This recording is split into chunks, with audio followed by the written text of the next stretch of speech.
Shalom, shalom, ravi de vous retrouver, votre motivateur et pasteur, Rebelle Amizakro. Alors, aujourd'hui, parlons de votre valeur augmente avec Christ. Votre valeur augmente avec Christ. Pourquoi ce thème? Parce que ce thème est parti d'un constat.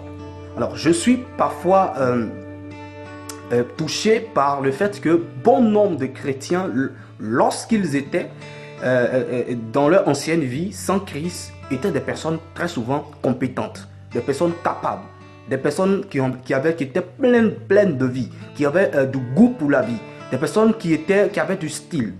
Et brusquement, lorsqu'ils deviennent chrétiens, ils perdent tout cela, toute cette classe, cette valeur, cette grandeur, cette énergie, cette force, ce style, ce goût pour la vie, ils perdent cela. Pourquoi? Parce que quand ils rentrent à l'église, il y a certaines lois, dans certaines églises, certaines doctrines qui les empêchent de pouvoir vivre, on va dire, de pouvoir respirer. Et cela fait que ces personnes-là rentrent en eux-mêmes et se disent que s'ils font des erreurs, eh bien, ils vont rater le ciel. Donc, cela fait que parfois même, ils perdent même leurs compétences à force d'être méfiants, à force de vouloir bien faire. Ils finissent par, on va dire, perdre leur valeur et au lieu d'augmenter en valeur. Mais j'aimerais dire que Jésus n'entre pas dans ta vie. Toi qui m'écoutes, Jésus n'entre pas dans ta vie pour que tu perdes ta valeur. Jésus entre dans ta vie pour que tu augmentes en valeur, pour que tu aies plus de valeur que tu ne l'avais au départ, sans Dieu. Et c'est pourquoi justement la Bible dit dans 2 Corinthiens chapitre 5, le verset 17, que si quelqu'un est en Christ, il est une nouvelle créature. Les choses anciennes sont passées et voici donc toutes choses deviennent nouvelles. Et lorsqu'on va dans 2 Pierre, 2 Pierre 1, le verset 5 par là, et aussi vous lisez tout le livre de 2 Pierre, vous vous rendez compte que la Bible dit que celui qui, est en Christ devient participant de la nature divine. Qu'est-ce que ça dit? Quand tu es participant de la nature divine, cela voudra dire que tu augmentes en valeur, tu augmentes en statut. Tu n'es plus d'ordre naturel, tu n'es plus d'ordre humain, mais tu es d'ordre divin. Or, on sait tous que ce qui est divin a plus de valeur, a plus d'importance, est plus puissant que ce qui est humain. Et donc, malheureusement, lorsque je constate que quand quelqu'un se convertit à Christ, alors même, on va prendre tout simplement le côté vestimentaire, hein, et on va faire un peu très aux femmes. Le côté vestimentaire. Il y a des femmes que quand vous regardez, qui ne connaissent pas encore le Seigneur, quand vous les voyez, quand vous les rencontrez, vous avez envie de l'épouser. Vous avez envie de parler avec elle, même lui dire bonjour simplement. Vous avez envie qu'elle vous dise bonjour simplement. Mais lorsqu'elle devient chrétienne, bizarrement, quand ces femmes rentrent à l'église, alors bizarrement, soudainement, pour des raisons qu'on ignore vraiment, ces femmes-là se métamorphosent. Elles commencent à vivre une vie sans style. Elles commencent à se vêtir de manière, on va dire, bigarrée, sans style et tout. Histoire de plaire à Dieu, histoire de ne pas déranger, histoire de ne pas attirer l'attention des gens et tout. Mais en réalité, cela n'est pas, n'est pas une manière de montrer son amour pour Dieu ou sa détermination pour Dieu.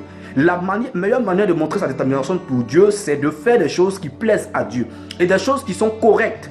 Et bien, donc, on peut venir à Christ et garder son style et garder, on va dire, son goût pour la vie. On va dire garder sa fraîcheur, garder son talent, garder ses atouts, garder son métier et servir Dieu avec. Vous savez, Dieu a créé des êtres différents, des êtres individuels et il est conscient de cela, comme je le disais tantôt. Il est conscient qu'il a créé des êtres à part entière. Et donc, vous, tel que vous êtes, sachez que vous plaisez à Dieu comme cela. Souvent, je le dis souvent. Dieu ne vous aime pas à cause de ce que vous êtes, à cause de ce que vous faites. Dieu vous aime parce qu'il vous aime. Tout simplement parce qu'il vous a créé, parce qu'il est votre père. Il lui plaît à Dieu, il plaît à Dieu comme un père lorsqu'il regarde, son enfant dans le salon qui était tout bébé quand il est né et qui le voit à 2 ans, commence à marcher, commence à tomber et tout dans la cour. Le fait de simplement regarder l'enfant lui procure un grand plaisir, un grand sourire.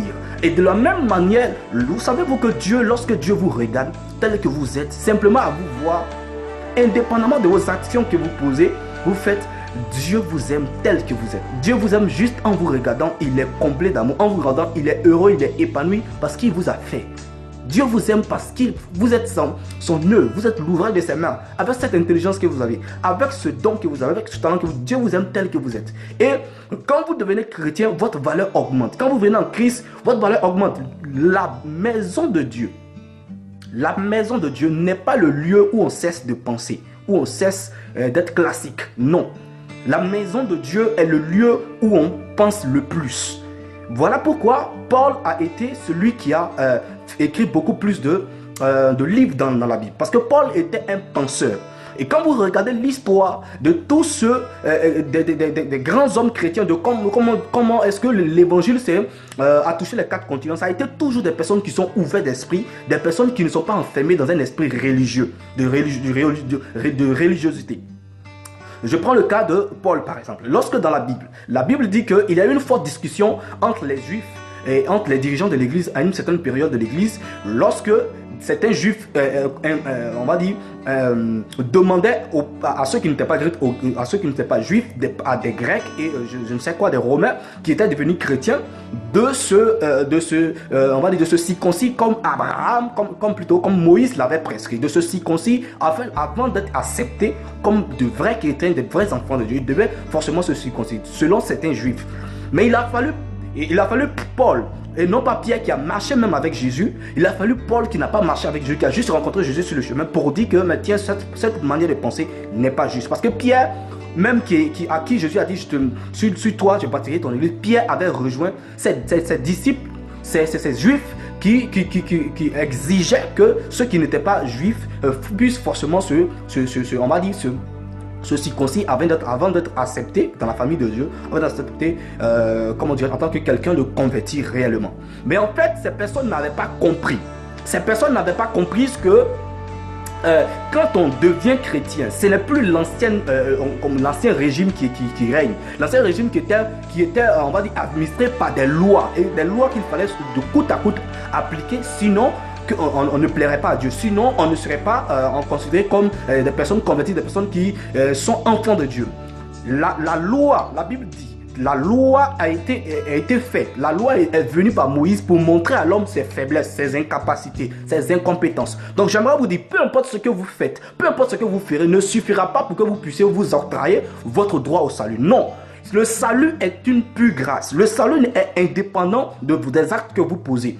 Écoutez-moi bien. Maintenant, la Bible dit, c'est par reconnaissance, par amour pour Dieu, par prise de conscience que vous devez vivre une vie qui corresponde à ce salut-là que vous avez mérité, que vous n'avez pas mérité. Donc, c'est par signe de reconnaissance et par amour, non pas par loi, non pas on va dire par pression, par exigence que vous devez appliquer la parole de Dieu. Vous l'appliquez désormais par reconnaissance envers Dieu. C'est pourquoi la Bible dit dans Romains chapitre 5, le verset 8 que « Mais Dieu prouve son amour envers nous en ce que lorsque nous étions encore des pécheurs, Christ est mort pour nous. Dieu prouve son amour envers nous en ce que lorsque nous étions encore des pécheurs. Donc, avant même que vous ne vous convertissez, avant même que vous ne soyez en Christ, Dieu vous aimait dans votre état de pécheur. Et même, il a même dans votre état de pécheur, dans ce que vous êtes, dans ce que vous étiez auparavant, Dieu allait jusqu'à donner son unique fils à la croix pour être martyrisé pour que vous soyez sauvés. Et bien, à plus forte raison, maintenant que vous faites des efforts pour pouvoir plaire à Dieu. Donc, j'aimerais vous dire quoi? Ne soyez pas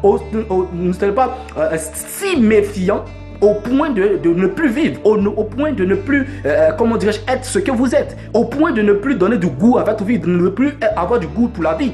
Vous devez vivre votre vie pleinement, profiter de chaque minute de votre vie. Vous devez savoir que votre valeur augmente, elle ne diminue pas. Vous ne devez pas cesser de penser, de réfléchir, de faire vos affaires. Comme dans certaines églises où, on voit la richesse, on voit le succès, la réussite, on va dire quelque chose de noir, quelque chose qui pourrait nous éloigner de Dieu. Ne soyez pas comme ça. Dites-vous que votre richesse servira à faire voir la gloire de Dieu sur la terre. Votre richesse servira à soutenir l'œuvre de Dieu et marcher dans cette direction-là. Si vous faites quelque métier que ce soit, dites-vous que ce métier contribue à faire l'œuvre de Dieu. Le métier contribue à aider, l'évangile, les missionnaires et tout ce qui va avec. Donc j'aimerais vous dire à travers cette vidéo que quand vous venez en Christ, votre valeur augmente, elle ne diminue pas. Mettez vos plus beaux vêtements, prenez soin de votre corps, prenez soin de votre peau, prenez soin de vos affaires, prenez soin de votre vie, profitez de chaque seconde qui se passe, vivez votre vie pleinement. Ce n'est pas l'occasion d'être misérable, de faire pitié. Comment est-ce qu'un chrétien, s'il ne mène pas une vie agréable, une vie lumineuse, une vie resplendissante, pourrait-il convaincre le païen? Pourrait-il convaincre celui qui ne connaît pas Dieu?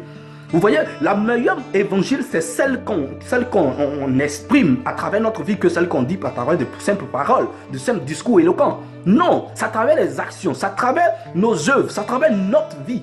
notre vie, la joie de vivre que nous avons, que le voisinage, dans un monde qui est chaotique, dans un monde qui on va dire, où il y a tout le temps des guerres et des bruits de guerre, dans un monde où il y a des suicides, dans un monde où les gens ont peur, où il y a des psychoses, dans un monde où il y a la méchanceté. Arriver à vivre heureux dans ce monde, épanoui dans ce monde, avec du style dans ce monde, avec de la classe, avec le sourire dans ce monde-là, c'est quelque chose de rare. Donc quand vous avez ces choses, les païens se demandent, mais quel est votre secret? Et c'est justement quand vous poserez cette question, quel est votre secret? Vous répondrez tout simplement, mon secret, c'est Jésus-Christ. Donc la vie chrétienne, le christianisme n'est pas une religion, le christianisme est une relation. C'est différent. Parce que le fait d'embrigader, d'endoctriner, de formater les chrétiens dans une certaine loi et tout, fait que les gens ont peur même de devenir chrétiens. Les gens ont peur même de se donner à Christ parce qu'ils se disent que tiens, c'est un lieu où quand tu vas, tu meurs. Quand tu vas à l'église, tu meurs. Tu ne vis plus. Tu suivis. Mais non, ce n'est pas ça. Ce n'est pas biblique. La Bible, l'évangile libère. L'évangile libère, l'évangile n'emprisonne pas. L'évangile est une liberté. Ce n'est pas une religion comme l'islam, comme je ne sais quoi, quelle autre religion, où il y a des lois qu'il faut forcément appliquer. Non, l'évangile ne contraint pas. L'évangile libère. C'est par reconnaissance que vous marchez donc bien devant Dieu correctement. Vous venez une vie par motif de conscience, comme Paul le disait. Que vous devez vivre une vie correcte, une vie loyale, où vous vivez dans la loyauté, une vie, on va dire, pudique, une vie agréable à Dieu. Ok, ce n'est pas par contrainte de loi, ce n'est pas par pression de loi. Dieu vous aime quand même vous ne le connaissez pas. Quand même vous étiez dans toutes ces mauvaises choses que vous avez fait auparavant. L'amour de Dieu n'a pas cessé. Et jusque-là, l'amour de Dieu ne cessera pas à cause d'une action que vous posez. Dieu vous aime tout simplement parce qu'il vous a créé. Vous êtes sa propriété, vous êtes son enfant, vous êtes sa créature. Et il prend plaisir à vous voir vivre, à vous voir vous exprimer, à vous voir être épanoui, sourire, vous marier, vous voyager, faire vos affaires, prospérer, être toujours en joie, éduquer vos enfants. Il est épanoui. Dieu est